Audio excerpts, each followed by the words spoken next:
एक ऐसी ड्रिल जिसके बाद आप ए से के तक दी हुई 11 फंडामेंटल ड्यूटीज को कभी भी नहीं भूलने वाले हैं।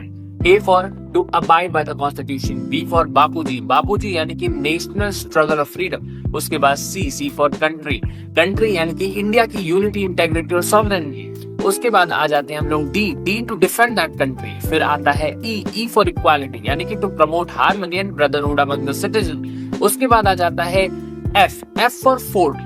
फोर्ट क्या बताता है? यानी कि बताता है हमारा रिच हेरिटेज और कंपोजिट कल्चर। उसके बाद आता है जी फॉर ग्रीन यानी कि इन्वायरमेंट। उसके बाद एच यानी कि ह्यूमनिज्म एंड साइंटिफिक टेम्पर। उसके बाद आता है I for an I makes the whole world blind यानी कि टू एब्ज्योर वायलेंस। उसके बाद आता है जे मतलब जैक ऑफ ऑल ट्रेड्स यानी कि to strive excellence in all spheres. उसके बाद आता है हमारा के फॉर किड्स यानी कि बच्चों की एजुकेशन और अपॉर्चुनिटी 6 से लेकर 14 साल तक के बच्चे।